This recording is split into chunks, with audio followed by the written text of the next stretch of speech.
He ordered the same thing every morning. Large dark roast, no room for cream.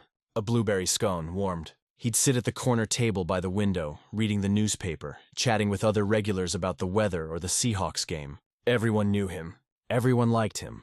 He seemed like such a nice guy. What nobody knew was that he'd murdered the woman who used to make his coffee, and he'd been coming back to the scene of his crime every single day for 12 years. This is the story of Diana Foster, a beloved coffee shop owner who was killed in her own cafe at 5 in the morning. A murder that made no sense. No forced entry. No robbery. No obvious motive. Just a woman found dead behind her counter with the coffee still brewing, and the door unlocked for the morning rush that would arrive 60 minutes too late to save her. The investigation went cold within months. The case file gathered dust for over a decade. Diana's family buried her without answers, without justice, without closure. Her cafe stayed open under new management, serving the same regular customers who'd loved Diana's bright smile and perfect cappuccinos. And one of those regulars was her killer. March 15, 2007. Diana Foster unlocked the front door of Riverside Coffee, the independent cafe she'd owned and operated for 8 years. She was 35 years old, universally loved in her community, and had exactly 72 minutes left to live. The morning was cold, typical for mid-March in eastern Washington. Diana had woken at 4:15, as she did every morning except Sundays when the cafe stayed closed. She'd showered, dressed in jeans and her favorite purple sweater, pulled her shoulder-length brown hair into a practical ponytail. Her boyfriend, Marcus Chen, had still been asleep when she'd kissed him goodbye and left their apartment at 4:40. She'd made this drive thousands of times, down Riverside Avenue, past the closed shops and empty sidewalks, to the brick building that housed her dream. Riverside Coffee wasn't fancy. No corporate branding or trendy minimalism. Just a comfortable neighborhood cafe with mismatched furniture, local art on the walls, and the best coffee in Spokane according to the loyal customers who kept Diana in business. She parked in the back lot at 4:58 a.m. Security cameras would later show her getting out of her Honda CR-V, carrying her keys and a reusable grocery bag that contained her lunch and a book she'd been reading. She walked to the back entrance, unlocked it, and disappeared inside. The timestamp on the footage read 4:59 a.m. Diana had a morning routine that never varied. Security system off. Lights on throughout the cafe. Check the bathrooms. Make sure everything was clean from the night before. Start the espresso machines warming up. Grind the first batch of coffee beans. The dark roast for the construction workers who'd stop by at 6. The medium roast for the office workers heading downtown. Fill the pastry case with muffins and scones delivered yesterday afternoon by the local bakery she partnered with. By 5:15 a.m., the cafe would smell like fresh coffee and possibility. Diana would unlock the front door, even though the official opening time wasn't until 6. Early birds were always welcome. She believed in community, in providing a warm space for people who needed it. The construction crew heading to a job site, the nurse finishing a night shift at Sacred Heart Medical Center, the college students pulling all-nighters who needed caffeine and a smile. Diana Foster believed in kindness, in treating every customer like they mattered, in remembering their names and their usual orders, in asking about their lives and actually listening to the answers. She made people feel seen, valued, important. It was why her cafe thrived while chain coffee shops struggled. Diana offered something no corporation could replicate: genuine human connection. But on March 15, 2007, at approximately 5:17 a.m., someone walked into Riverside Coffee and killed her. The first person to find Diana's body was Thomas Mitchell, a 62-year-old retired postal worker who'd been coming to Riverside Coffee every morning for 5 years. He arrived at 6:12 a.m., pulling into the front parking lot and noticing immediately that something felt wrong. The lights were on, which was normal. The open sign was illuminated, which was also normal, but there was no one visible behind the counter. Thomas entered through the unlocked front door. A small bell chimed, announcing his arrival as it always did. "Diana?" he called out, looking around the empty cafe. The espresso machines were running. The smell of coffee filled the air, but nobody responded to his greeting. Thomas approached the counter, leaning over to look behind it. What he saw would haunt him for the rest of his life. Diana Foster lay on the floor behind the counter, her purple sweater stained dark with blood. Her eyes were open, staring at nothing. Her hands were positioned near her throat in a defensive gesture that suggested she'd fought her attacker. The cash register sat untouched, still containing the starting money Diana always kept there. Nothing appeared to have been stolen. Nothing seemed disturbed except for Diana herself, broken and bloodied on the floor of the cafe she loved. Thomas backed away from the counter, his hands shaking, and pulled out his cell phone. 911. The call came in at 6:13 a.m. Thomas's voice on the recorded line was barely recognizable, shock making his words stumble over each other. She's dead. Diana's dead. There's blood. Oh God, there's so much blood. Within 7 minutes, 2 patrol cars arrived at Riverside Coffee. Within 15 minutes, Detective Sarah Patel was standing in the cafe, looking down at Diana Foster's body and feeling that familiar mix of sadness and determination that came with every homicide investigation. Someone had killed this woman. Someone had walked into her cafe in the early morning darkness and ended her life. Detective Patel's job was to figure out who and why.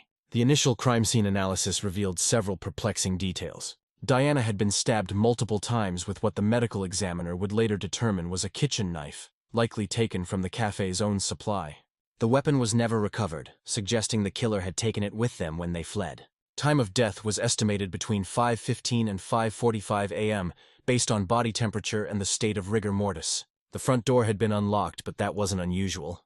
Diana routinely unlocked it early for regulars who knew the cafe opened unofficially before 6. The back door remained locked from the inside, suggesting the killer had entered through the front. Security cameras covered the back lot but not the front entrance or interior of the cafe, a cost-saving measure that now seemed tragically short-sighted. Nothing had been stolen. The cash register contained $147 in small bills and coins. Diana's purse sat in her usual spot beneath the counter, wallet intact with credit cards, and $63 cash. Her car keys lay beside the register where she always placed them. Her cell phone was in her jeans pocket, undamaged. This wasn't a robbery gone wrong. This was personal. Detective Patel began the methodical process of investigating Diana Foster's life, looking for enemies, conflicts, anyone with a motive to want her dead. What she discovered was frustratingly benign. Diana Foster was, by all accounts, genuinely kind. She had no enemies, no bitter ex-partners beyond an amicable breakup in college, no business disputes, no debt problems, no secret life that anyone could identify. Her boyfriend Marcus was immediately cleared. He'd been home asleep during the murder, confirmed by their apartment building's security cameras showing he never left between midnight and 7 a.m. He was devastated by Diana's death, barely able to speak during his initial interview, his grief so raw and obvious that even the most suspicious detective couldn't doubt its authenticity. Diana's employees, 2 part-time baristas who worked afternoon and evening shifts, had alibis and no conceivable motive. Both young women cried during their interviews, talking about how much they'd loved working for Diana, how patient she'd been teaching them, how generous with wages and time off. Diana's family flew in from Oregon, shell-shocked and desperate for answers. Her mother, Catherine Foster, told Detective Patel that Diana had never mentioned feeling threatened or unsafe, never mentioned any customer who made her uncomfortable, never expressed any fear. She'd loved her cafe and her regulars. She'd felt safe in Spokane, happy with her life, excited about the future. So who killed Diana Foster and why? The investigation focused initially on the time frame. Someone had entered Riverside Coffee between 5:15 and 5:45 a.m. This was early enough that foot traffic would have been minimal but not non-existent. Someone might have seen something. Detective Patel and her team canvassed the neighborhood, showing Diana's photo, asking if anyone had been near Riverside Coffee that morning. They found nothing useful. No witnesses. No suspicious vehicles. No one who'd seen anything out of the ordinary. The business next door, a law office, had been closed and empty. The apartments across the street had residents who'd been sleeping. The construction site 2 blocks away hadn't started work until 7 a.m. Whoever killed Diana Foster had done so in a window of opportunity that left no witnesses, no evidence, and no obvious motive. It was as if a ghost had walked into Riverside Coffee, murdered a beloved cafe owner, and vanished into the early morning darkness. But Detective Patel knew better than to believe in ghosts. Someone human had killed Diana Foster. Someone with hands that held a knife and a heart cold enough to use it. Someone who was walking around Spokane, pretending to be normal, pretending to be innocent, while Diana's family buried their daughter and tried to understand how the world could contain such random, senseless violence. The funeral was held on March 22nd, 1 week after Diana's murder. 300 people attended, packing the church beyond capacity. Regular customers from Riverside Coffee came to pay their respects. People who'd known Diana for years. People she'd served coffee to every morning. People whose days had been brightened by her smile and her kindness. Among the mourners was a man in his early 40s. Average height, brown hair starting to gray, wearing a dark suit that looked slightly uncomfortable. He signed the guest book with a name that would later become very important to this investigation. David Morrison. He sat in the back pew. He cried during the eulogy, He told people he'd been a regular at Riverside Coffee, that Diana had always remembered his order, that her death was such a tragedy. Nobody suspected David Morrison of anything except grief. After all, why would anyone suspect a regular customer? Someone who'd been coming to Riverside Coffee for years? Someone who seemed genuinely devastated by Diana's murder? Someone who, in the weeks and months and years that followed, would continue visiting the café under its new ownership, sitting at the same corner table, ordering the same large dark roast and blueberry scone? David Morrison had killed Diana Foster, and for the next 12 years he would drink coffee at the scene of his crime, hiding in plain sight, protected by the most powerful disguise of all: normalcy. Diana Catherine Foster was born on September 3, 1971, in Portland, Oregon, to parents who believed in peace, love, and the transformative power of good coffee. Her father, Robert Foster, was a philosophy professor at Portland State University. Her mother, Catherine, taught art at a local high school. Diana grew up in a household filled with books, music, vigorous political debates, and the constant aroma of fresh ground coffee beans. From an early age, Diana exhibited the qualities that would define her adult life. She was curious, asking endless questions about how things worked and why people behaved the way they did. She was empathetic, crying over injured birds and befriending the lonely kids at school that others ignored. She was creative, filling sketchbooks with drawings and journals with stories. And she was sociable, genuinely interested in people and their lives in a way that made everyone feel special. High school was kind to Diana. She wasn't the most popular girl or the prettiest or the most athletic, but she was well-liked across all social groups. She could talk to the jocks about sports, to the theater kids about plays, to the nerds about science fiction novels. She floated between cliques with ease, never quite belonging fully to any single group, but welcomed everywhere because of her authentic interest in others. Her guidance counselor once wrote in a college recommendation letter, "Diana Foster possesses that rare quality of making everyone she encounters feel like the most important person in the room. She will undoubtedly build a career around human connection." Diana attended the University of Oregon, majoring in sociology with a minor in business administration. She'd initially thought she might become a social worker, helping people navigate difficult systems. But during her junior year, she got a job at a local coffee shop called The Grind, and something clicked. The coffee shop wasn't just about selling caffeine. It was about creating space for community. Diana worked the morning shift, learning the regulars' names and their orders, noticing when someone seemed sad or stressed, offering a kind word, or just listening while they vented about work or school or relationships. She discovered that a coffee shop could be a kind of therapy, a place where people came not just for espresso, but for human connection. Her manager, an older woman named Ruth, who'd owned The Grind for 20 years, recognized Diana's gift. "You've got it," Ruth told her during one quiet afternoon shift. "That thing you can't teach. The ability to make people feel seen. You should open your own place someday." The seed was planted. Diana graduated in 1993 with decent grades and big dreams. She worked at The Grind for 2 more years, saving money and learning everything Ruth could teach her about running a coffee shop. Not just how to make perfect espresso or steam milk to the ideal temperature, but how to manage inventory, negotiate with suppliers, handle difficult customers, build a business that could sustain itself. By 1995, at age 24, Diana had saved enough for a down payment on a small commercial space. She moved to Spokane, drawn by lower rent costs and a thriving arts community. She found a brick building on Riverside Avenue, a space that had previously housed a used bookstore that went out of business. The location was good, close to downtown but not quite in it, surrounded by neighborhoods that were slowly gentrifying. Diana sunk every dollar she had into transforming that empty space into Riverside Coffee. She painted the walls herself, bought used furniture from estate sales and thrift stores, commissioned local artists to hang their work on the walls, offering them free coffee in exchange for adding character to her cafe. She invested in a quality espresso machine, the one luxury she refused to compromise on, because you couldn't build a coffee shop reputation on bad coffee. Riverside Coffee opened on October 1st, 1995. Diana was 24 years old, terrified and thrilled in equal measure. The first day, she served 11 customers. The second day, 15. By the end of the first week, she had regulars. By the end of the first month, she was breaking even. By the end of the first year, she was profitable. The secret to Diana's success wasn't complicated. She made excellent coffee, yes, but plenty of places made good coffee. What Diana offered was something more valuable. She made people feel like they belonged. Every customer who walked through her door was greeted by name after their second visit. Diana remembered details about their lives, asking follow-up questions that proved she'd actually listened during previous conversations. She created a space that felt like a neighborhood living room, a place where people could work or read or just sit, where they'd run into familiar faces and feel part of something larger than themselves. She hired carefully, looking for employees who shared her philosophy of service. She paid above minimum wage because she believed happy employees created happy customers. She offered flexible scheduling because she understood that the young people who worked for her had lives and school and other responsibilities. She created a culture of kindness that extended from how she treated her staff to how the cafe functioned as a community space. Riverside Coffee became more than a business. It became a hub.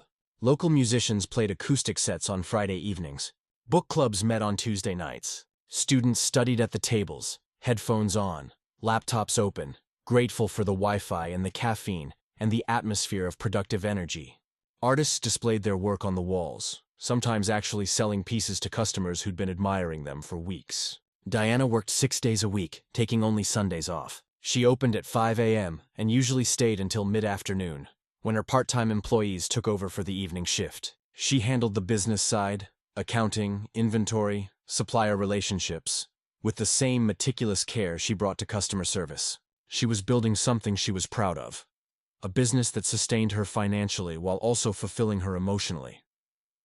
Her personal life was quieter than her professional life, but no less satisfying.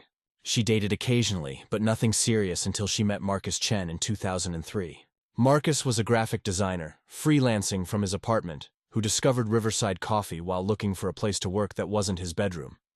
He became a regular, showing up around 8 a.m. 3 or 4 times a week, ordering a medium roast and a muffin, setting up his laptop at a corner table. Diana noticed him, of course. She noticed everyone. But she noticed Marcus particularly because he was quiet in a way that suggested depth rather than shyness. He'd occasionally make comments that were funny in an understated way. He was unfailingly polite. And he had kind eyes, the sort that crinkled at the corners when he smiled. It took Marcus 6 weeks to work up the courage to ask Diana out. When he finally did, stammering slightly, clearly nervous, Diana said yes immediately. Their first date was dinner at a Thai restaurant, followed by a walk along the Spokane River, talking for hours about everything and nothing. They discovered they were both eldest children. Both loved science fiction novels. Both thought pineapple on pizza was an abomination. Both wanted kids someday but weren't in a rush. The relationship progressed slowly, steadily, without drama or uncertainty. Marcus understood that Riverside Coffee was Diana's first priority, and he respected that rather than resenting it. He'd work from the cafe most mornings, a quiet presence who made Diana smile every time she glanced his way. They moved in together in 2005, finding an apartment close enough to Riverside Avenue that Diana could walk to work. They talked about marriage, about eventually buying a house, about maybe expanding Riverside Coffee or opening a second location, about the children they'd have once the business was stable enough that Diana could afford to step back slightly. They were building a future together, brick by brick, in no particular hurry because they assumed they had time. Diana Foster at 35 was content in a way that many people never achieve. She'd built a successful business doing something she loved. She'd created a community space that mattered to people. She had a partner who supported her dreams and made her laugh. She had her health, her friends, her parents who visited from Portland several times a year. She had a life that felt meaningful and rich and full. She had no idea that in March 2007, someone would walk into her cafe and destroy everything she'd built. Looking back through Diana's journals, which her mother Catherine would eventually give to Detective Patel, there's no hint of foreboding. No mention of feeling unsafe or threatened. No concerning customers or incidents that raised alarm bells. Diana's last journal entry, written on March 14th, the night before her murder, reads, "Busy day at the cafe. Espresso machine acting up again. Need to call the repair guy. Marcus made dinner. His excellent stir-fry. We watched a movie, can't even remember which one. Just enjoyed being lazy together. Tomorrow is Friday, which means the usual morning rush. I love Fridays. The energy is different. People are happier because the weekend is coming. I never get tired of seeing that. This job, this life. I'm so grateful for all of it." Those were Diana Foster's last written words. Gratitude for the life she had. Joy in the work she did. Love for the people around her. No sense that the next morning would be her last. No premonition that she had hours, not decades remaining. At 11 p.m. on March 14th, Diana set her alarm for 4:15 a.m., kissed Marcus goodnight, and went to sleep. She died approximately 6 hours later, murdered by someone who had walked through the doors of Riverside Coffee countless times before, Someone who knew her routine. Someone who perhaps had sat at one of her tables, drinking the coffee she made, pretending to be just another regular customer. Detective Sarah Patel had been with the Spokane Police Department for 11 years when she caught the Diana Foster case. At 36, she was one of the department's most experienced homicide detectives, known for her methodical approach and her refusal to give up on difficult cases. She'd grown up in Spokane, the daughter of Indian immigrants who'd built successful careers. Her father, a cardiologist, her mother, an engineer. She'd chosen law enforcement because she believed in justice, in the idea that actions should have consequences, that victims deserved someone fighting for them. Standing in Riverside Coffee on the morning of March 15, 2007, looking at Diana Foster's body, Patel felt the familiar weight of responsibility settle on her shoulders. This woman had been alive 6 hours ago, had been making coffee, starting her day, expecting customers and conversation, and all the ordinary rhythms of her life. Now she was a homicide victim, a case number, a mystery that needed solving. The crime scene told a story, but it was a confusing one.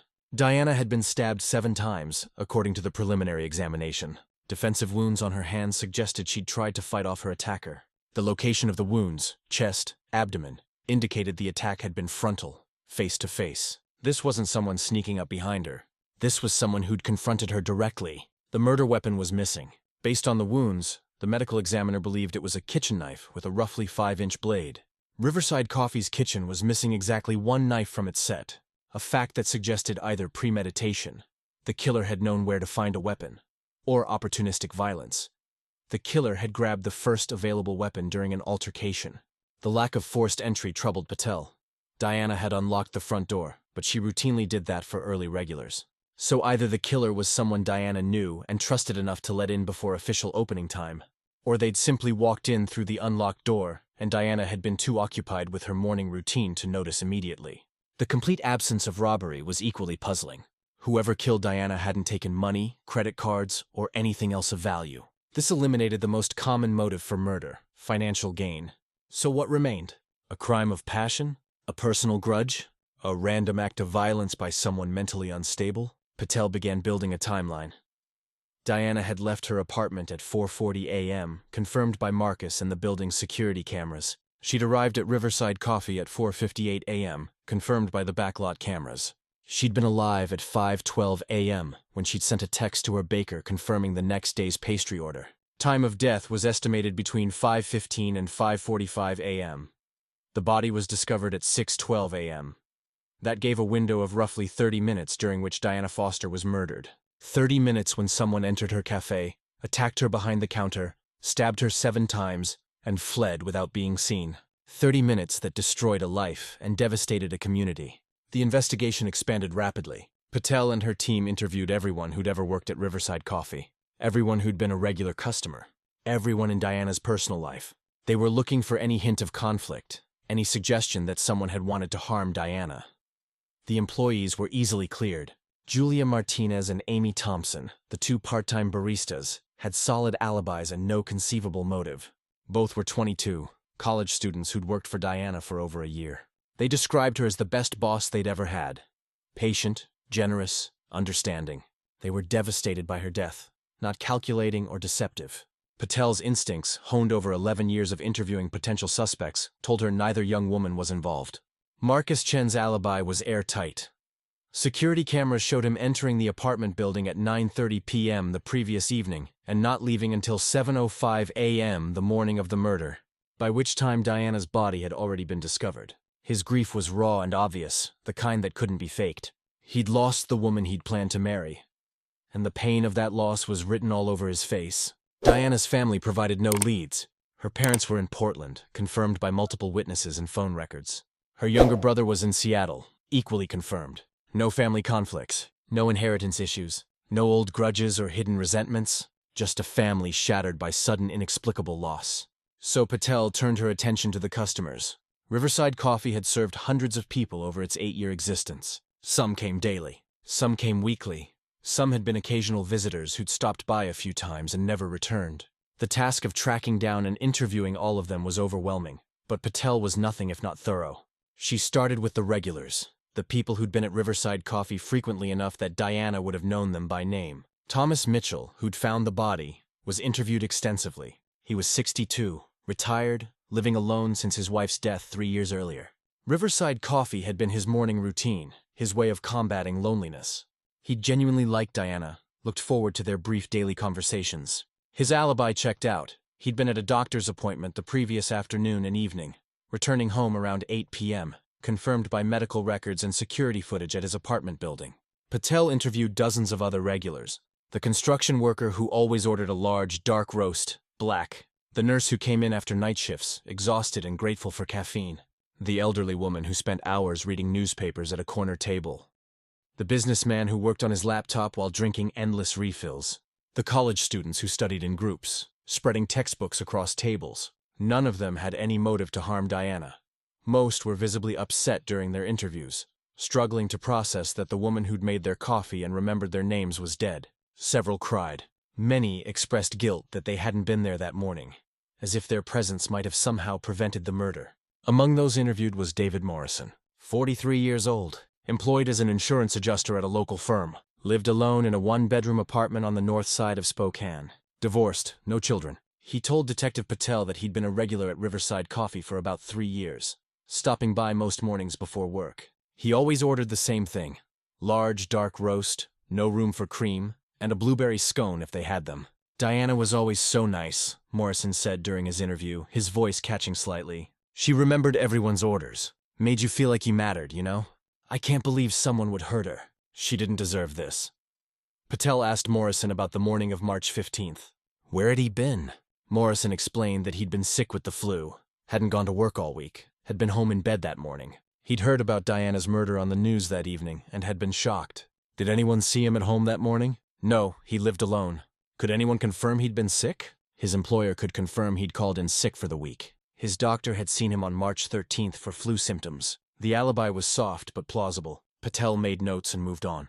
There were dozens more people to interview, and nothing about David Morrison stood out as particularly suspicious. He seemed like exactly what he claimed to be. A regular customer saddened by the death of a cafe owner who'd been kind to him. Weeks passed. The investigation generated hundreds of pages of reports and exactly 0 viable suspects. Patel explored every conceivable angle. Had Diana been involved in anything illegal? No evidence of drug use, dealing, or any other criminal activity. Had she been having an affair? No indication of any relationship beyond her commitment to Marcus. Had she angered someone through her business dealings? No disputes with suppliers, landlord, or competitors. The forensic evidence was minimal. The murder weapon was never found, despite extensive searches of trash cans, dumpsters, and the Spokane River. No useful fingerprints were recovered from the crime scene beyond those of Diana, her employees, and various regular customers whose presence was expected. No DNA evidence beyond Diana's own blood. Security cameras in the surrounding area were reviewed extensively. A few showed vehicles driving past Riverside Coffee during the relevant time frame, but none of the license plates led anywhere useful. No pedestrians were visible on camera. Whoever killed Diana had either approached on foot from a direction not covered by cameras, or had parked out of camera range. By summer of 2007, the investigation had stalled.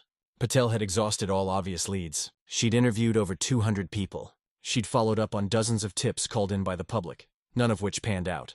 She'd spent countless hours reviewing evidence, looking for the details she'd missed, the connection she hadn't made. But Diana Foster's murder remained frustratingly unsolved. The case never officially closed. It remained open, active in theory but practically dormant.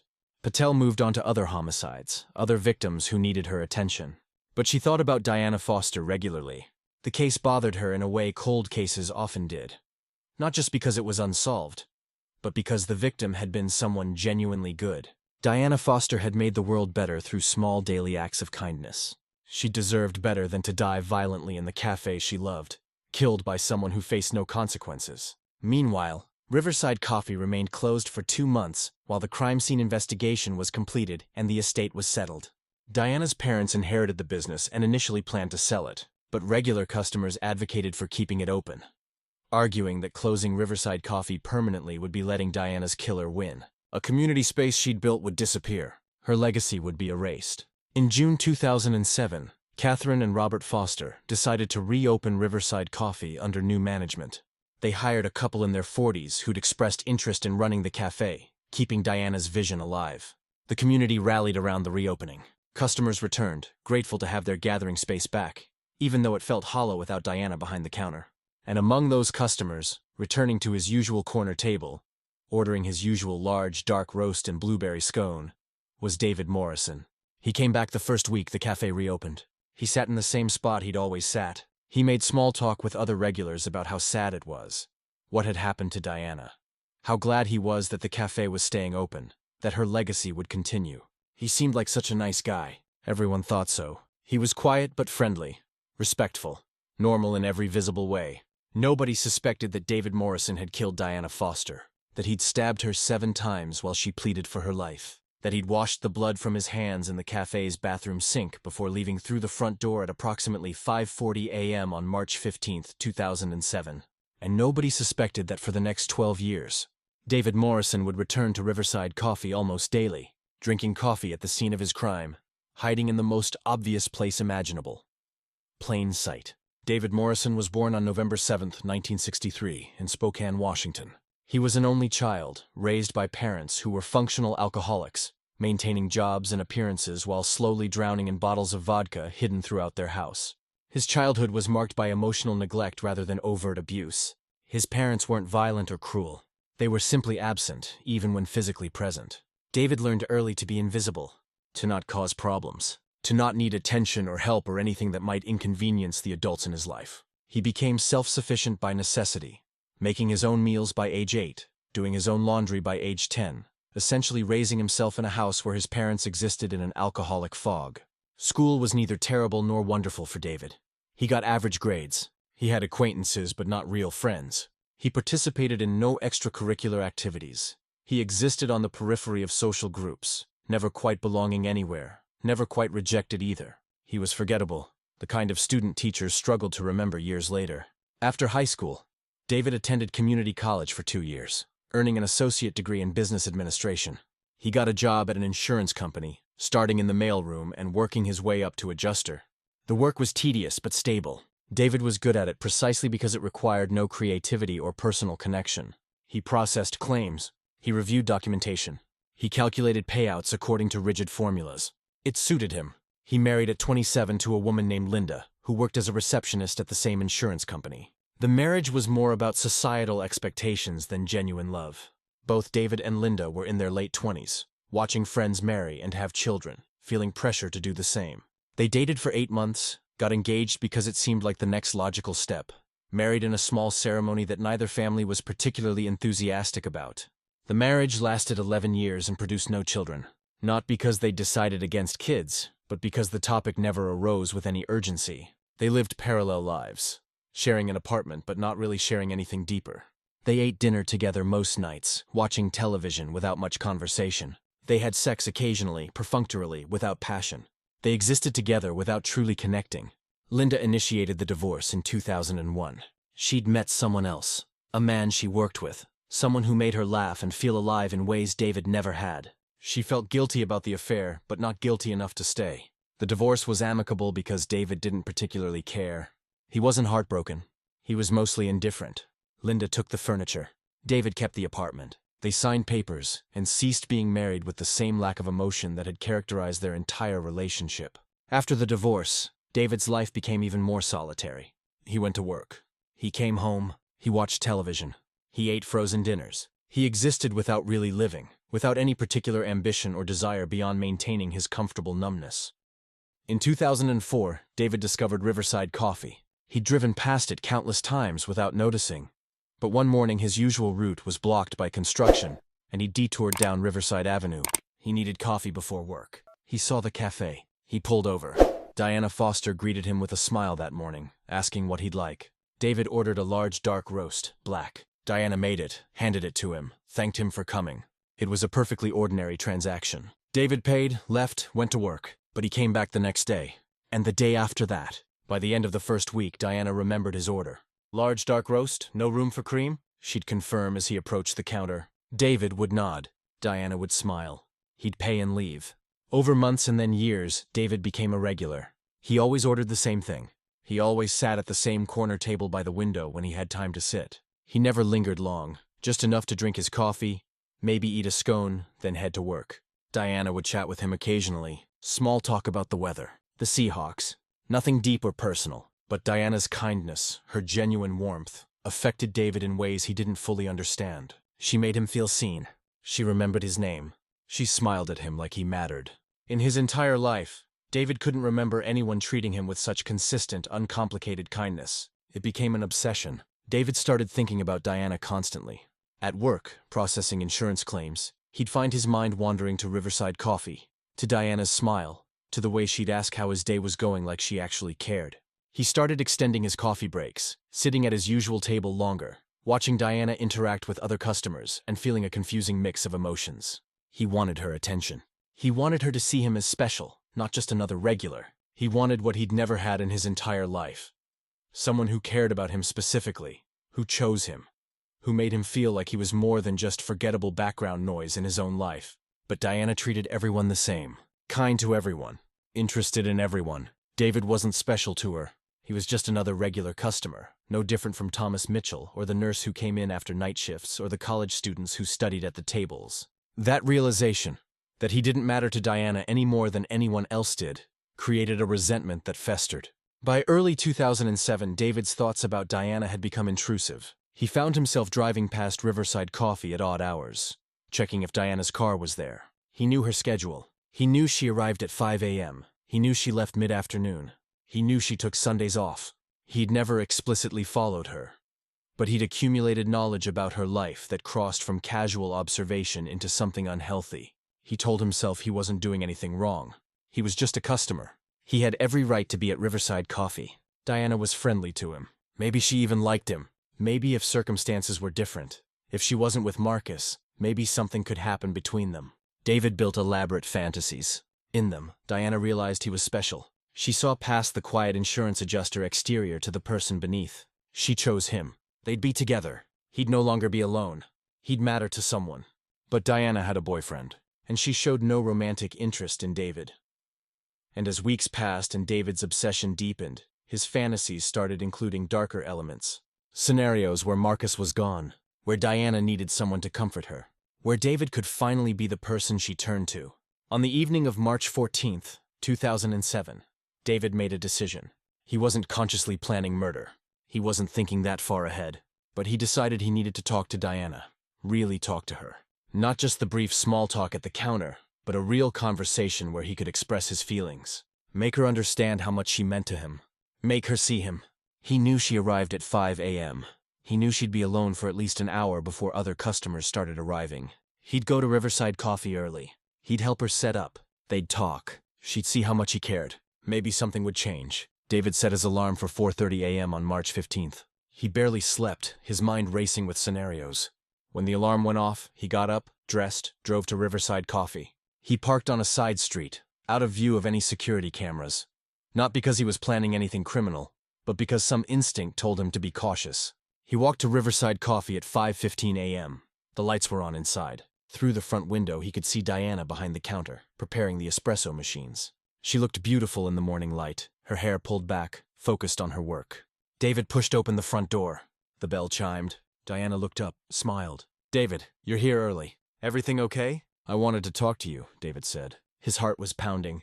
His hands were shaking slightly. "About something important." Diana's smile faltered slightly, professional instinct recognizing that something was off. But she remained friendly. "Sure, what's up?" "Let me just finish this and I'll grab you a coffee." "No," David said. Too loud, too intense. "I mean, I don't want coffee. I want to talk. About us." Diana's expression shifted to careful neutrality. "Us? I know you're with Marcus," David continued, words tumbling out now. "But I needed you to know how I feel. I come here every day because of you. You make me feel like I matter. Like I'm more than just—" He gestured vaguely, unable to articulate the emptiness of his life. "I think we could be good together, if you'd just give me a chance." Diana's face showed a mix of pity and discomfort that David recognized and hated. She was going to reject him. He could see it in her eyes. She was going to be kind about it, of course, because Diana was always kind. But she was going to tell him no. Tell him she was flattered but not interested. Tell him he'd misunderstood her friendliness for something more. "David," Diana began gently, "I'm really sorry if I gave you the wrong impression. I care about all my customers. You're a great regular, but I'm in a committed relationship. I'm not interested in anything beyond—" Something in David's mind fractured. The rejection he'd feared, the confirmation that he didn't matter, that he was just another forgettable person in Diana's life, triggered something primal. Years of emotional neglect, of being invisible, of wanting to be seen and valued and chosen. All of it compressed into a moment of white-hot rage. "No," David said. "No, you don't get to do this. You smiled at me. You talked to me. You made me think—" "David, I'm going to need you to leave," Diana said, her voice firmer now, backing up slightly. "You're making me uncomfortable. Please go." The word uncomfortable was what did it. David had made her uncomfortable. He'd frightened her. He'd ruined everything. And in that moment, some part of David decided that if he couldn't have Diana's love, if he couldn't matter to her the way he desperately needed to, then nobody would have her. He grabbed a knife from the block on the counter. Diana's eyes went wide. She backed up further, hands raised. "David, don't. Please. Whatever you're thinking, don't." But David wasn't thinking anymore. He was acting on pure emotional impulse, on rage and humiliation, and a lifetime of pain that had finally found a target. He lunged across the counter. Diana tried to run. He caught her. She fought, scratching his face, trying to push him away. They struggled behind the counter. Diana was screaming now. "Help! Someone help!" But nobody was close enough to hear. The street was empty. The neighboring businesses were closed. She was alone with a man who'd decided her life mattered less than his wounded ego. David stabbed her once, twice. Diana fell. She looked up at him with eyes full of pain and betrayal and terror. "Why?" she managed to whisper. David stabbed her 5 more times, until she stopped moving, until the screaming stopped, until the cafe was silent except for his own ragged breathing. He stood over Diana Foster's body, the knife still in his hand, and felt nothing. No regret, no horror, just numbness. He'd done something irrevocable. His life as he knew it was over, unless nobody knew. David looked around the cafe. No customers, no witnesses. The front door had been unlocked. Anyone could have walked in. Nothing looked disturbed beyond Diana's body behind the counter. If he cleaned up, if he got rid of the knife, if he went home and acted normal, maybe nobody would connect him to this. David washed his hands in the cafe's bathroom, watching Diana's blood swirl down the drain. He wiped down every surface he'd touched. He wrapped the knife in his jacket and walked out the front door at 5:40 a.m., taking his usual route to his car, parked 2 blocks away. At home, he threw the jacket and knife into a dumpster behind his apartment building. He showered. He called in sick to work, claiming the flu. He spent the day in his apartment, waiting for police to knock on his door. They never did. Days passed. Then weeks. David watched the news obsessively. Diana's murder was covered extensively. Police were investigating. They had no suspects. They were asking anyone with information to come forward. David realized he'd gotten away with it. And then he made the decision that would define the next 12 years of his life. He decided to go back to Riverside Coffee. Not to confess. Not to get caught. But to hide in plain sight. To be just another grieving regular who missed Diana. To maintain the fiction of normalcy even while he knew the truth. When Riverside Coffee reopened in June 2007, David Morrison was there on the first day. He ordered his usual large dark roast. He sat at his usual table. He told people how sad Diana's death was. How much he missed her kindness. And every morning for the next 12 years, David Morrison returned to the scene of his crime, drinking coffee where he'd murdered Diana Foster, protected by the most perfect disguise, ordinariness. The barista working the morning shift at Riverside Coffee in 2009 was a young woman named Kelly Sanders. She was 24, the same age Diana had been when she'd opened the cafe. Kelly had never met Diana. She'd moved to Spokane in 2008 and gotten the job at Riverside Coffee, knowing only that the previous owner had been murdered. Kelly became friendly with the regulars. Thomas Mitchell, the elderly man who came in every morning and always had interesting stories about his postal career. The construction workers who ordered in bulk before heading to job sites. The college students who studied for hours over single cups of coffee. And David Morrison, the quiet insurance adjuster who always ordered a large dark roast and sat at the corner table by the window. He seemed so nice. Kelly would later tell Detective Patel during a 2019 interview. Really polite. Always said thank you. Sometimes he'd talk about Diana, about how much he missed her. He seemed genuinely sad about what had happened. I felt bad for him. David had perfected his disguise. He expressed sadness about Diana's murder, but not excessive emotion that might seem suspicious. He participated in conversations about the case when other customers brought it up. He agreed it was terrible that the killer had never been caught. He speculated, like everyone else, about who might have done it. A stranger passing through town. Someone mentally unstable. A robbery that went wrong, even though nothing was stolen. He attended the annual memorial service that Diana's parents organized every March 15th. Catherine and Robert Foster continued living in Portland, but returned to Spokane each year on the anniversary of their daughter's death. They'd hold a small gathering at Riverside Coffee, inviting regulars and community members to share memories of Diana. David attended every year, signing the memorial book, making appropriately sad comments about how much Diana was missed. Nobody suspected him. Why would they? David Morrison was just a regular customer, someone who'd known Diana casually through the cafe. Someone affected by her death, but not more so than dozens of other people who'd patronized Riverside Coffee. David's life outside the cafe remained largely unchanged. He continued working as an insurance adjuster. He lived alone in his one-bedroom apartment. He had no close friends, no romantic relationships, no particular hobbies or interests beyond watching television and reading true crime novels. He existed in comfortable isolation, going through the motions of normalcy. But inside, David thought about Diana Foster constantly.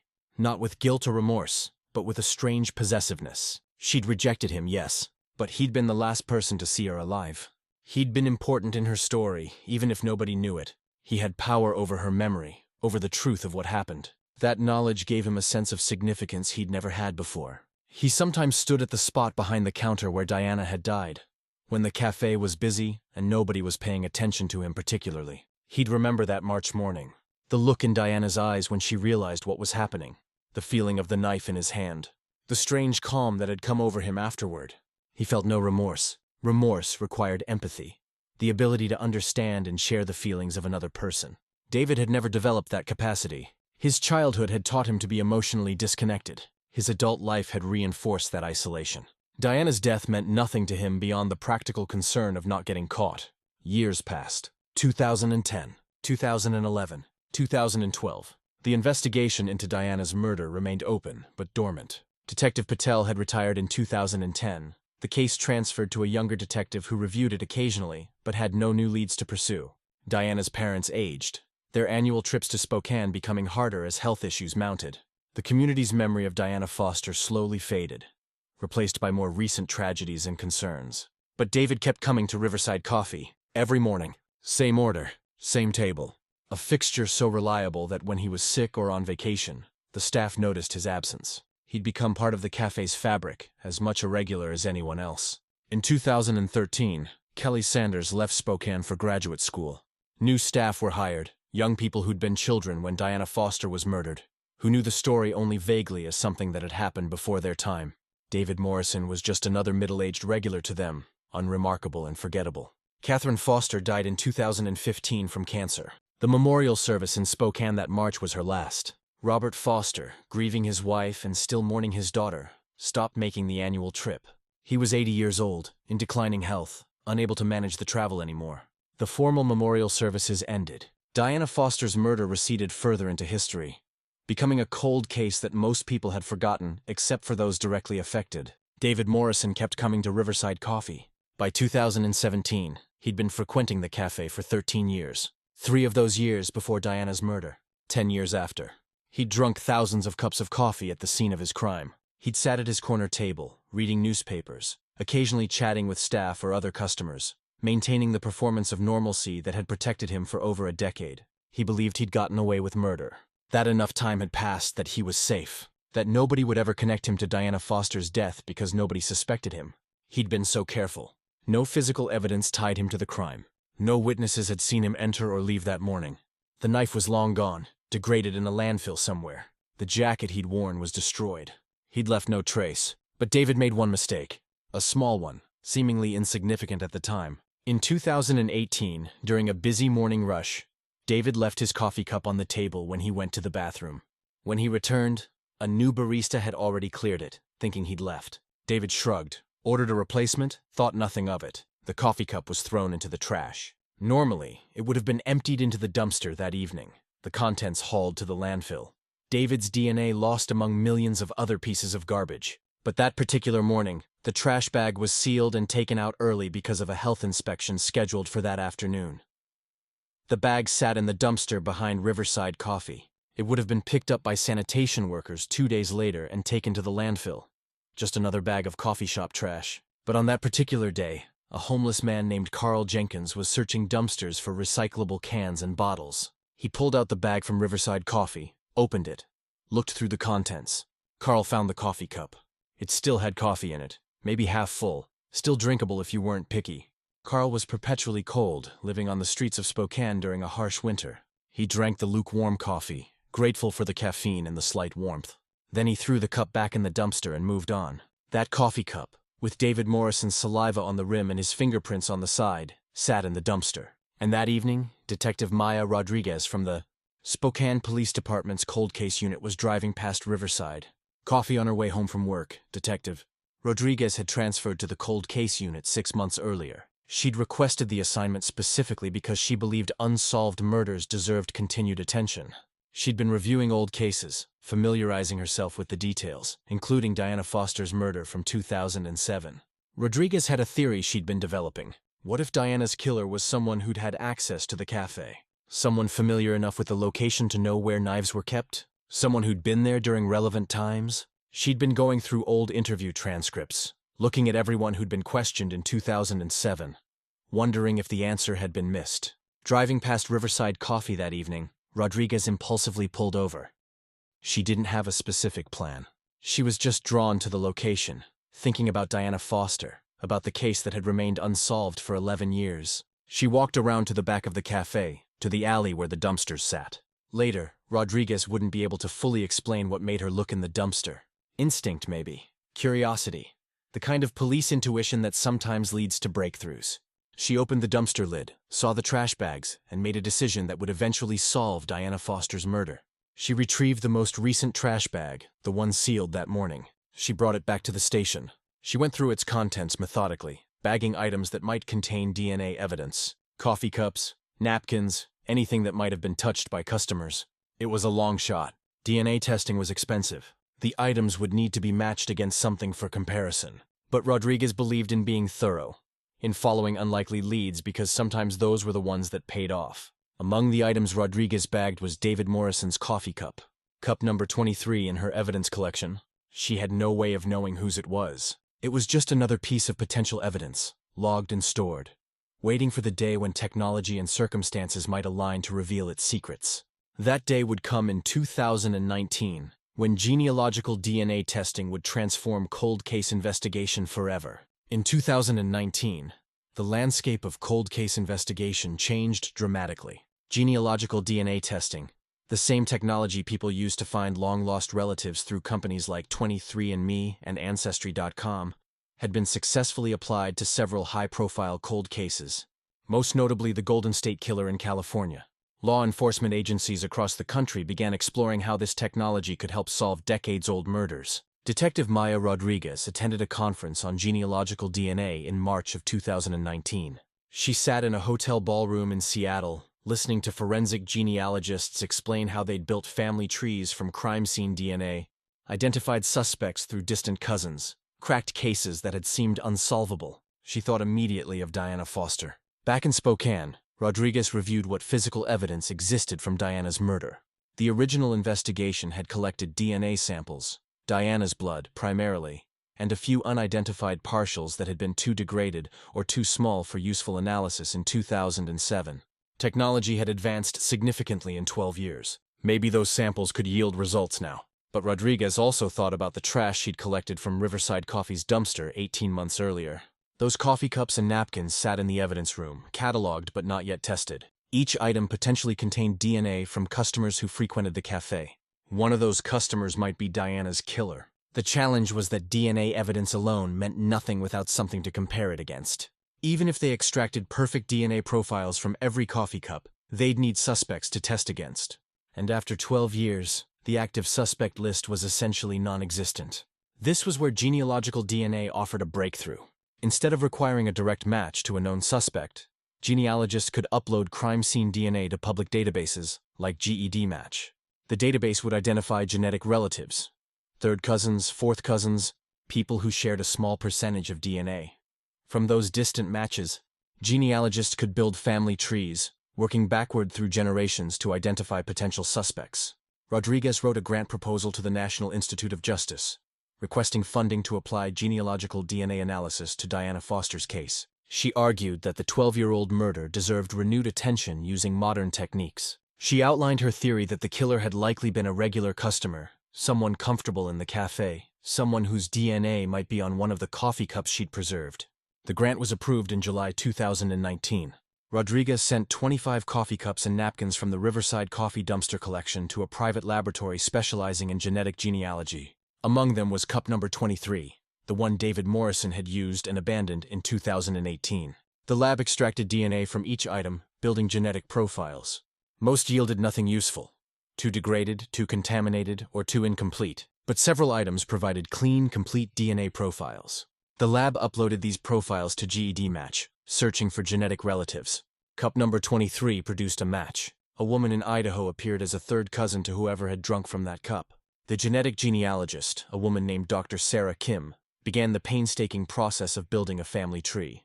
She started with the Idaho woman, traced back through her grandparents and great-grandparents, identified other descendants, followed branches through generations. The work took 3 months. Family trees are complex, requiring access to birth records, marriage certificates, obituaries, census data. Dr. Kim was essentially solving a genealogical puzzle, figuring out how all the pieces connected, who descended from whom, where different branches of the family had ended up.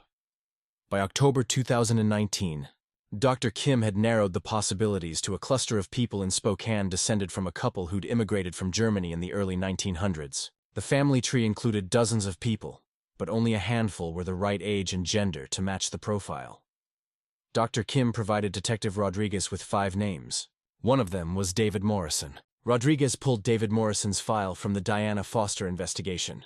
He'd been interviewed in 2007 as a regular customer. His alibi for the morning of the murder had been soft, claimed he was homesick, no one to verify, but not suspicious enough to warrant further investigation at the time. Now, 12 years later, Rodriguez looked at that file with new eyes. David Morrison had been a regular at Riverside Coffee for 3 years before Diana's murder. He'd continued being a regular for 12 years after. He came to the café almost daily. His DNA being on a coffee cup from the dumpster made complete sense and proved nothing by itself. But combined with the genealogical match, with the soft alibi, with the fact that he'd had access and opportunity, David Morrison moved from background witness to viable suspect. Rodriguez needed a direct DNA comparison. She couldn't simply arrest Morrison based on a coffee cup and a family tree. She needed to place him definitively at the crime scene, ideally with DNA that matched something from 2007. But no such DNA had been preserved. The blood at the scene was all Diana's. The knife was never found. There was no smoking gun. Rodriguez decided to conduct surveillance. She began watching David Morrison, documenting his routine. Every morning, Monday through Saturday, Morrison went to Riverside Coffee. He ordered a large dark roast, no cream. He sat at the corner table by the window. He read the newspaper. He occasionally chatted with staff or other customers. He stayed for 30 to 40 minutes, then left for work. Rodriguez watched him for 2 weeks. Morrison seemed completely normal. Quiet, polite, unremarkable. Nothing about his behavior suggested guilt or nervousness. He went about his life with the comfortable routine of someone who believed himself safe. Rodriguez needed to get a fresh DNA sample from Morrison for direct comparison. Washington state law allowed police to collect abandoned DNA without a warrant. Anything left in public, like a coffee cup and a trash can, was fair game. So Rodriguez waited. On November 4th, 2019, David Morrison visited Riverside Coffee as usual. He ordered his coffee. He sat at his table. He finished his drink and stood to leave, throwing his empty cup into the trash can near the door. He walked out, got in his car, drove away. Rodriguez, who'd been watching from her vehicle parked across the street, waited 5 minutes. Then she entered Riverside Coffee, went directly to the trash can, and retrieved David Morrison's coffee cup using gloves. She bagged it as evidence and drove to the lab. The DNA from Morrison's fresh coffee cup was compared against the DNA from cup number 23 from 2018. Perfect match. The same person had drunk from both cups, which made sense. Morrison had been frequenting the café for years, but this established definitively that cup 23 belonged to David Morrison. The genealogical analysis was correct. David Morrison was the source of the DNA, but Rodriguez still needed to place him at the crime scene. She reviewed the original case file again, looking for anything that might connect Morrison's DNA to evidence from 2007. And then she found it. A small detail, easily overlooked, buried in the forensic report. When processing Diana Foster's body, the medical examiner had collected fingernail scrapings. Diana had defensive wounds on her hands, suggesting she'd scratched her attacker during the struggle. The scrapings had been tested in 2007 but yielded no useful results. The DNA was too degraded, the technology too limited. Rodriguez sent the fingernail scrapings to the lab for reprocessing using modern techniques. The results came back in December 2019. Male DNA, a partial profile, not perfect, but enough data points for comparison. The lab matched it against David Morrison's DNA from the fresh coffee cup. Positive match. 99.7% probability that the DNA under Diana Foster's fingernails belonged to David Morrison. Rodriguez had him. After 12 years, she'd solved Diana Foster's murder. On December 18, 2019, Detective Maya Rodriguez arrested David Morrison at his workplace. She walked into the insurance office where he'd worked for 25 years, approached his desk while he was reviewing a claim, and said the words she'd been waiting months to deliver. "David Morrison, you're under arrest for the murder of Diana Foster." Morrison's face went blank. Not surprised exactly. More resigned, as if some part of him had always known this moment would come. He didn't resist, didn't protest his innocence, didn't ask what she was talking about. He simply stood, held out his wrists for handcuffs, and allowed himself to be led out of the office while his co-workers watched in shock. In the interrogation room at Spokane Police Department, Rodriguez laid out the evidence. The genealogical DNA match, the coffee cup, the DNA under Diana's fingernails, the timeline that placed Morrison at the café during the murder window, the soft alibi that had never been thoroughly verified. Morrison sat silently, hands folded on the table, expressionless. Rodriguez waited. She'd interrogated enough suspects to know when silence was more effective than questions. Morrison would talk eventually. They always did, especially the ones who'd gotten away with it for years. The relief of finally being caught was sometimes overwhelming. After 18 minutes of silence, Morrison spoke. "I didn't mean to kill her. I just wanted to talk. But she rejected me. She made me feel small, like I didn't matter. I couldn't let her do that." Rodriguez kept her expression neutral even as triumph surged through her. Confession. She had him. "Tell me what happened that morning." And David Morrison told her everything. How he'd gone to Riverside Coffee at 5:15 a.m. How he'd tried to tell Diana he had feelings for her. How she'd rejected him. How something had snapped and he'd grabbed the knife. How he'd stabbed her 7 times while she begged him to stop. How he'd cleaned up and left, assuming he'd get away with it. "I came back to the cafe because I thought that would make me look innocent," Morrison said, his voice flat and emotionless. "If I'd avoided it, that would have seemed suspicious. So I came back. Every day. For 12 years. And nobody suspected. Nobody even looked at me twice. Until we did," Rodriguez said quietly. Morrison nodded. "Until you did." The confession was recorded. Transcribed. Morrison was formally charged with first-degree murder. His bail was denied. Flight risk, danger to community. He was held in Spokane County Jail awaiting trial. The news broke the next day. Local television stations led with the story. Arrest made in 12-year-old murder of beloved cafe owner. Diana Foster's face appeared on screens across Spokane, accompanied by David Morrison's booking photo. The details emerged slowly. The regular customer who'd killed her. The DNA evidence that finally caught him. The 12 years he'd spent returning to the scene of his crime. Marcus Chen, Diana's former boyfriend who'd never fully recovered from her death, heard the news at his home in Portland, where he'd moved to escape the memories. He sat on his couch and cried, overwhelmed by the complexity of his emotions. Relief that someone was being held accountable. Rage at the years Morrison had walked free. Grief that Diana's death had been so senseless, so preventable. The result of one man's inability to handle rejection. Robert Foster, Diana's father, 91 years old and in declining health, heard the news in his assisted living facility. He called Detective Rodriguez, his voice shaking but steady, and thanked her for not giving up. "Catherine didn't live to see this," he said, "but she'd be grateful. I'm grateful. Diana deserved justice. She finally has it." The community of Riverside Coffee regulars was shocked and horrified. Thomas Mitchell, who still came to the cafe every morning at age 75, told reporters he'd sat across from David Morrison countless times. "He seemed so normal," Thomas said. "We talked about sports, weather, nothing deep. He showed no signs. How do you sit there and drink coffee at the place where you murdered someone? What kind of person does that?" The answer was, someone without empathy. Someone fundamentally disconnected from normal human emotion. Someone who could compartmentalize so completely that murder became just another event in his life, no more significant than a flu or a car repair. David Morrison was a monster, but he'd been an invisible monster, hiding behind ordinariness, protected by the assumption that murderers look like murderers, act suspicious, give themselves away. Morrison had given nothing away for 12 years.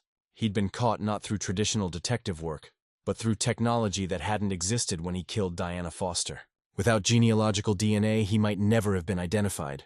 The trial was scheduled for June 2020.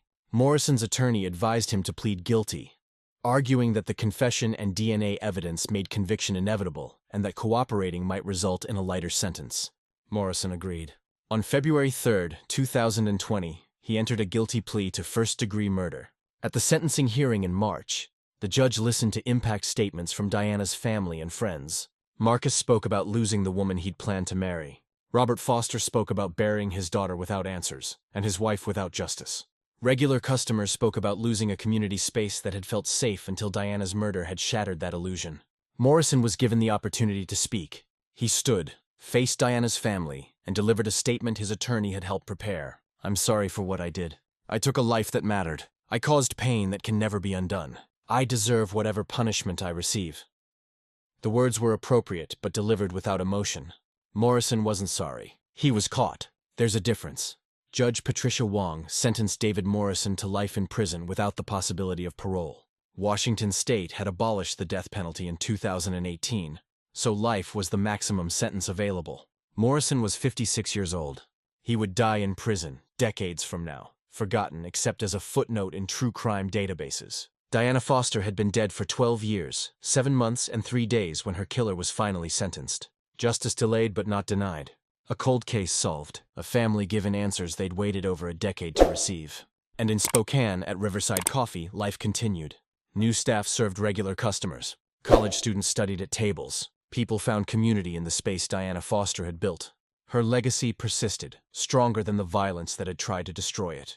Her murderer would rot in a cell, but her memory would endure, carried forward by everyone she'd touched with her kindness. David Morrison was transferred to Washington State Penitentiary in Walla Walla on March 23, 2020. He was processed like every other incoming prisoner, stripped, searched, issued prison clothing, assigned a cell number, prisoner 3847625. His life reduced to a number, his future measured in concrete and steel and decades of confinement.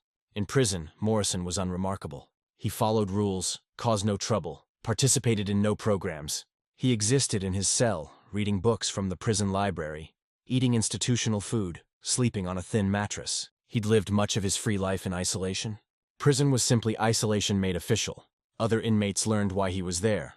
In prison hierarchies, certain crimes are considered particularly heinous. Crimes against children topped the list, but crimes against women who'd been kind, who'd done nothing to deserve violence, rank high in the moral calculus even among murderers.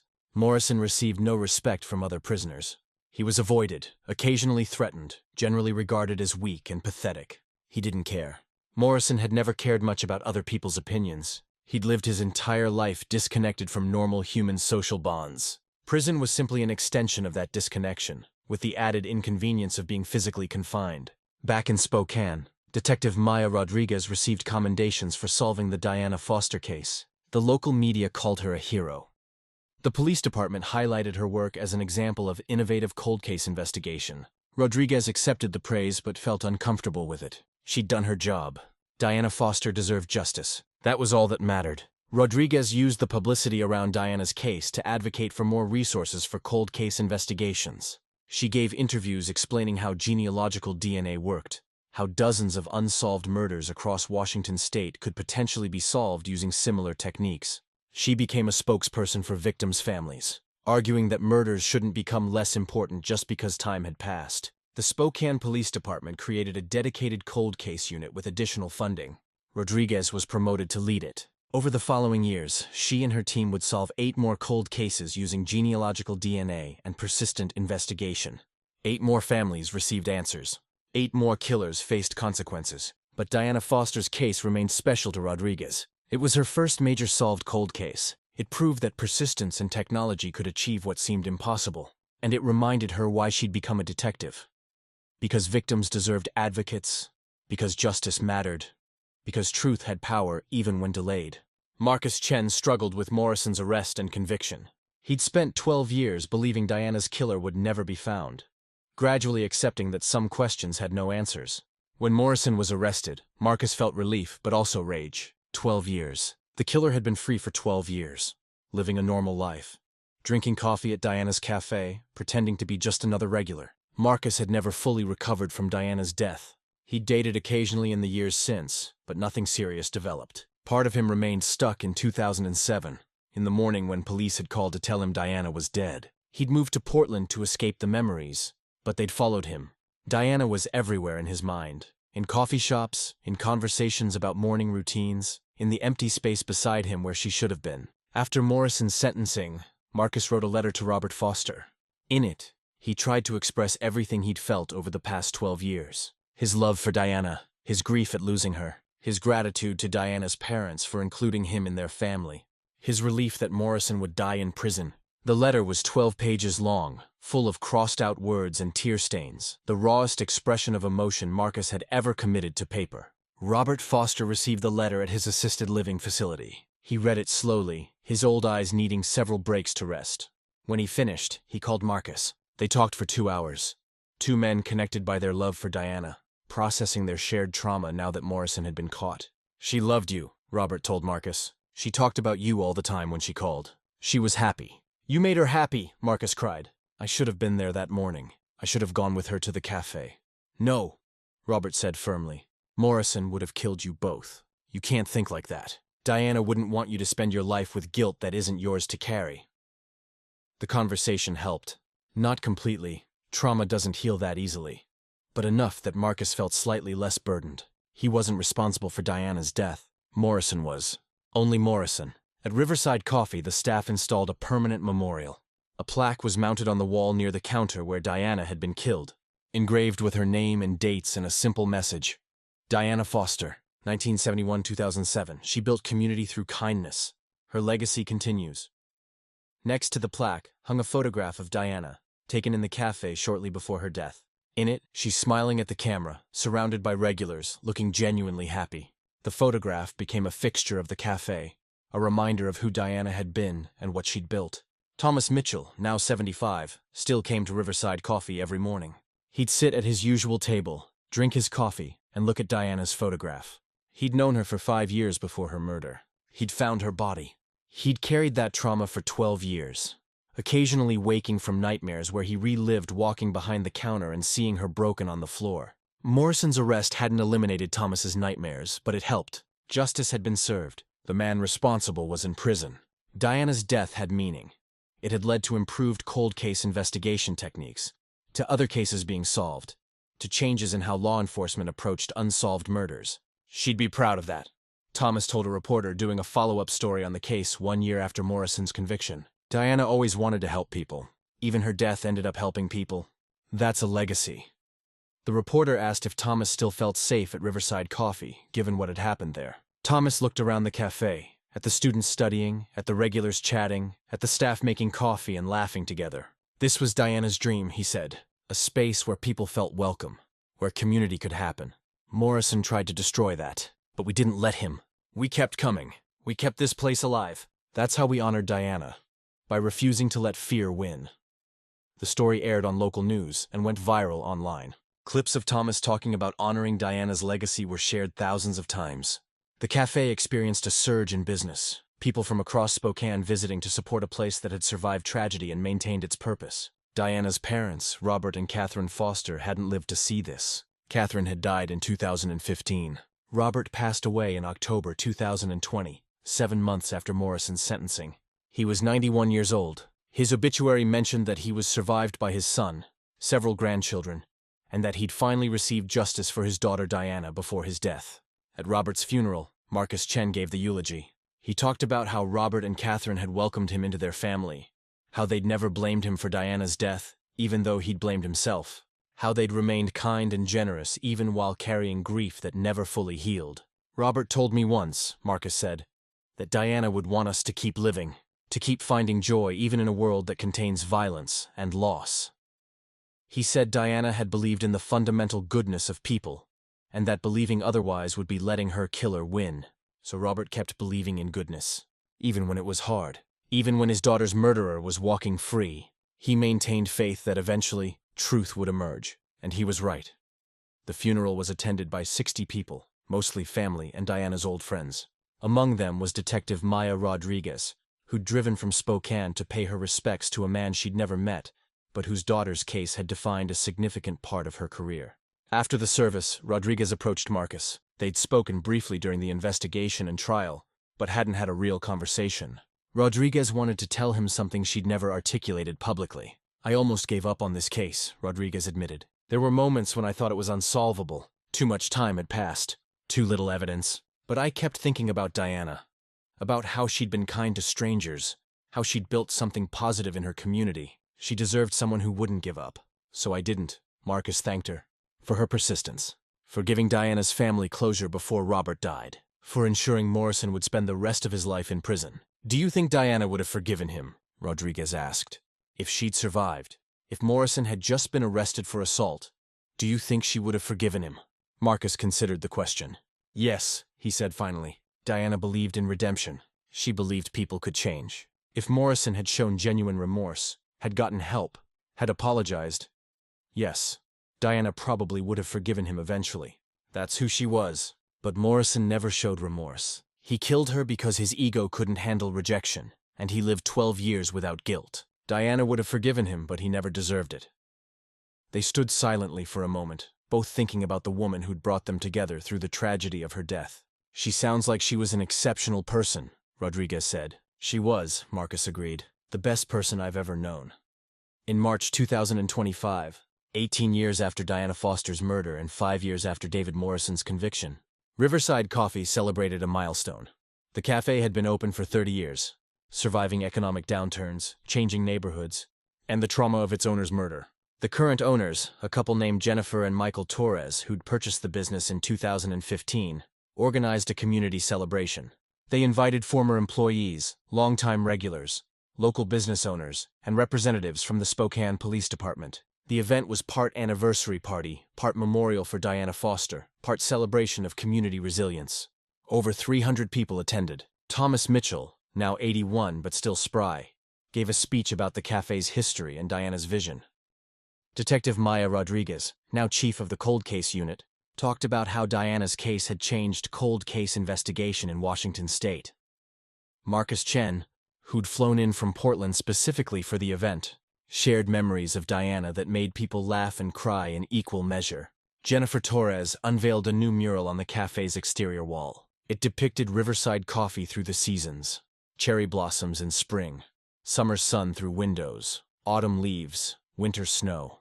And in the center, barely visible unless you looked closely, was a small figure of a woman with dark blonde hair and a warm smile, holding a coffee cup. Diana, watching over the space she'd created. The mural was painted by a local artist named Sarah Kim, no relation to the genealogist who'd helped solve the case. Sarah had been 6 years old when Diana was murdered. She'd grown up hearing the story, how a kind cafe owner had been killed by someone she'd been nice to.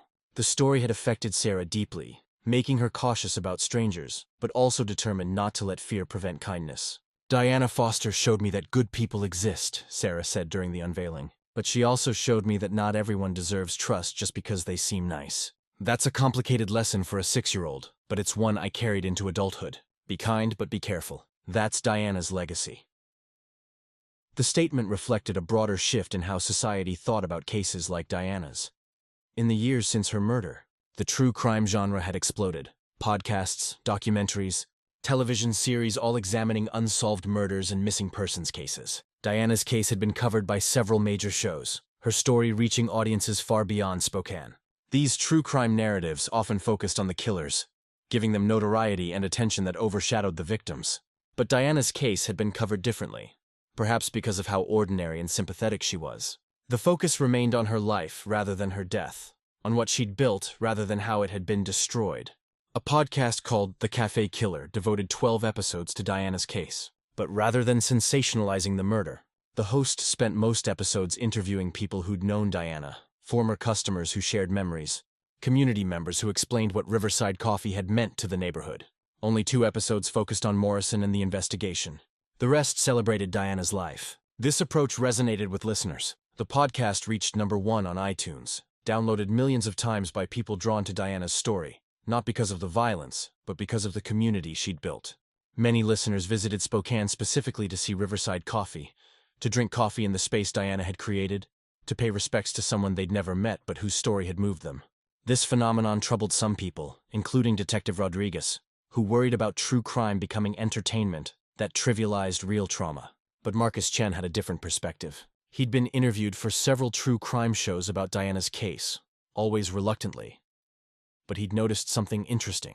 People remember Diana, Marcus told a journalist writing a long-form article about the case in 2023. That's what matters. Before all the podcasts and shows, Diana was fading from memory, becoming just another cold case file. Now people across the country know her name, know what she built, understand that she mattered. Yes, they also know how she died. But they remember why her death was tragic, because she was someone worth remembering. The article, published in The Atlantic, examined how true crime media affected victims' families. It profiled several cases, including Diana's, exploring the complex relationship between exploitation and remembrance. The piece concluded that families should have agency over how their loved ones' stories were told, and that the best true crime media centered victims' humanity rather than fetishizing their deaths. Diana's case became a teaching example in criminal justice courses, in ethics classes discussing media responsibility, in psychology courses examining antisocial personality disorder. David Morrison's complete lack of remorse, his ability to return to the murder scene daily for 12 years, his emotional disconnection, all of it provided insight into how certain killers thought and behaved. But students learning about the case were always told to remember Diana first, to understand that she wasn't just a victim in a case study. She'd been a real person with dreams and relationships, and a business she'd built from nothing. She'd had a future that was stolen.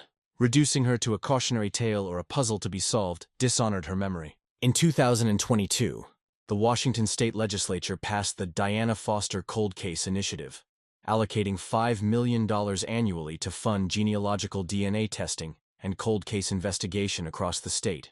The bill's sponsor, Representative James Lee from Spokane, had been a regular at Riverside Coffee in the 1990s. He'd known Diana, had been devastated by her murder, and had felt galvanized by Rodriguez's successful investigation.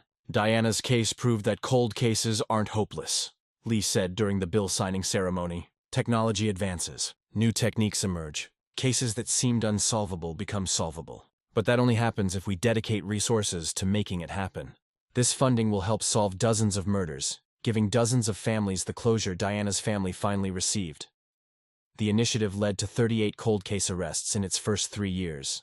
38 families received answers they'd waited years or decades for. 38 killers who'd thought they'd gotten away with murder faced justice, and each time a case was solved using genealogical DNA. Media reports mentioned Diana Foster's case as the catalyst that had made the funding possible. David Morrison, serving his life sentence in Walla Walla, occasionally read news stories about cold cases solved using methods similar to those that had caught him. He felt no particular emotion about this, no regret that his actions had led to other killers being caught, no satisfaction that Diana's death had created positive change, just the same flat emotionlessness that characterized his entire life. Prison records showed Morrison received no visitors, no mail except legal documents, no phone calls. He participated in no prison programs, joined no groups, made no friends among other inmates. He existed in isolation that was self-imposed, even within the forced isolation of incarceration. A prison psychologist who evaluated Morrison in 2021 for a routine assessment noted in her report, "Subject shows classic signs of antisocial personality disorder with narcissistic features. Lacks empathy, remorse, or genuine emotional connection. Unlikely to respond to rehabilitation efforts. Prognosis poor. Threat level if released, extreme. Recommendation: maintain maximum security classification indefinitely." Morrison would die in prison, maybe of old age in his 80s, maybe of disease, maybe of violence from other inmates who decided even prison had standards Morrison fell below. However it happened, whenever it happened, he would die unmourned except perhaps by distant family members who'd been horrified to learn what he'd done. Diana Foster, by contrast, would be remembered. Her café continued operating. Her photograph hung on the wall. Her story was told and retold, adapted and shared, becoming part of Spokane's collective memory and, through true crime media, part of a broader cultural conversation about violence, justice, and the importance of remembering victims as people rather than statistics.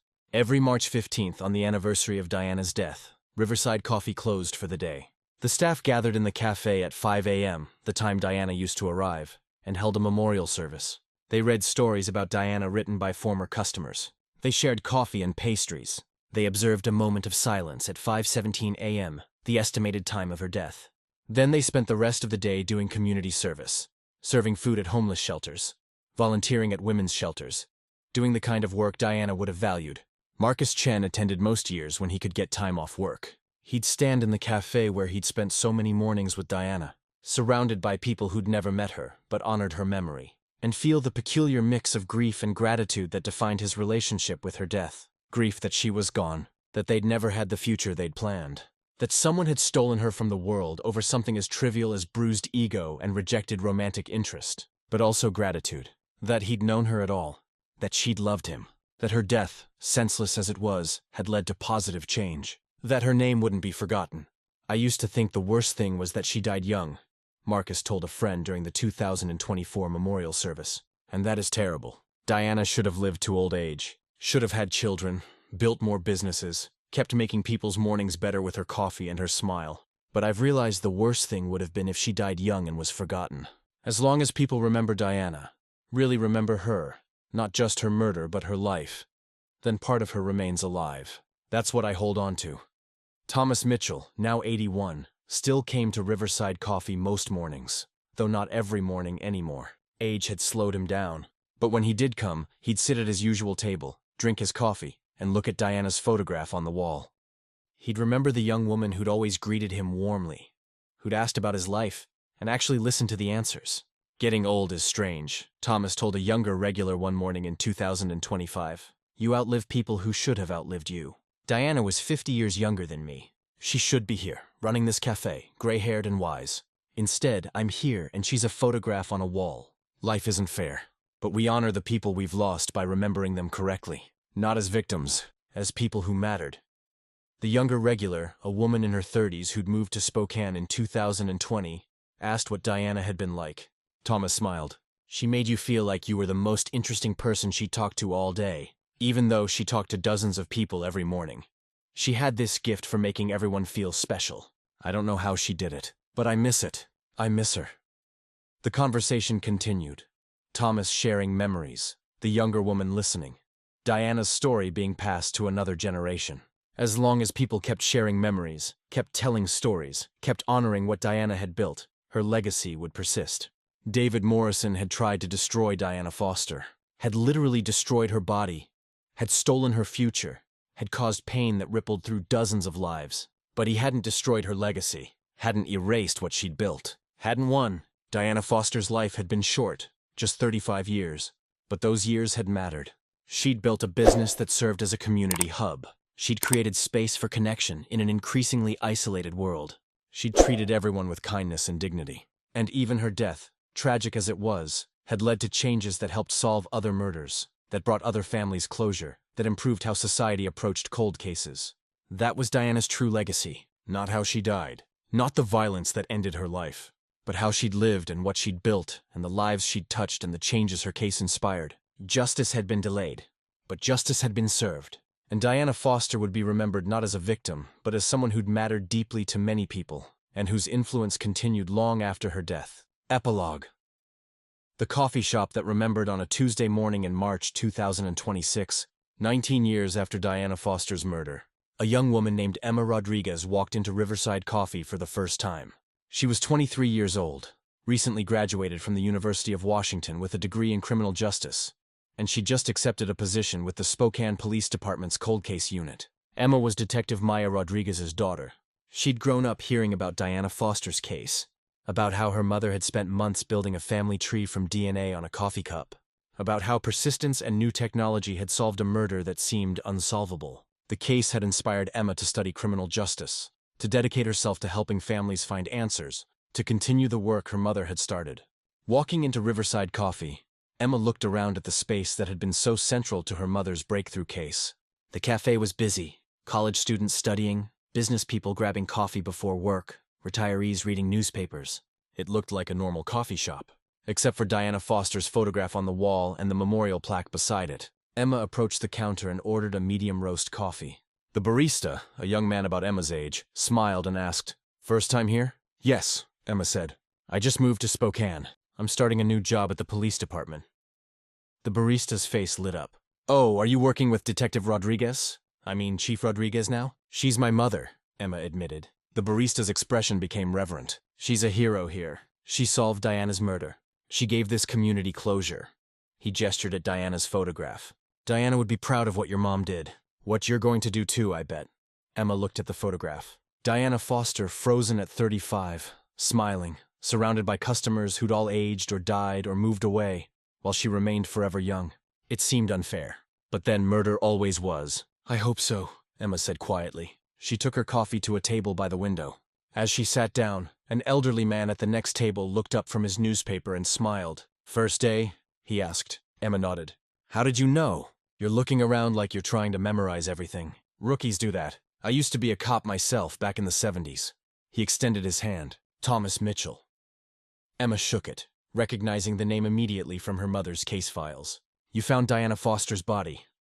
Thomas's smile faded slightly. I did. Worst morning of my life, but I still come here. Diana built something special. Abandoning it would be letting her killer win. They talked for 30 minutes, Thomas sharing memories of Diana, Emma listening intently. This was what her mother had taught her. That cold cases weren't just puzzles to be solved. They were people's lives interrupted, families broken, communities traumatized. Justice meant more than arrests and convictions.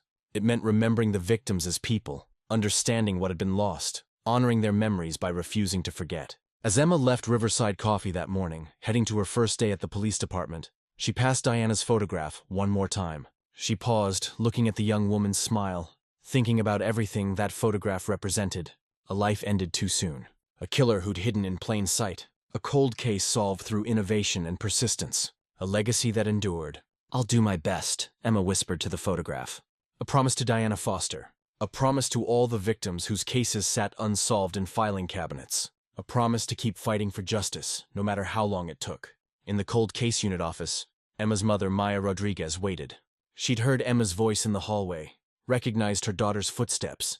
As Emma entered, Maya smiled. Ready for your first day? Ready, Emma confirmed. Maya gestured at the filing cabinets lining the office walls. 38 unsolved murders currently in our jurisdiction. Some are decades old. Some are recent. All of them deserve attention. All of them have families waiting for answers. Emma looked at the cabinets, at the lives reduced to files and reports and evidence bags. Somewhere in those files was another Diana Foster. Another case that seemed unsolvable but wasn't. Another family that deserved closure. Where do we start? Emma asked. Maya pulled out a file. This one, Jennifer Hayes. Disappeared from her home in 1989. Never found. Family's been waiting 37 years for answers. Emma took the file, opened it, began reading. Another case, another victim. Another opportunity to find truth in the darkness. Outside, in Spokane's morning sun, life continued. At Riverside Coffee, students studied for exams. Business people discussed deals over espresso. Retirees debated politics over refills.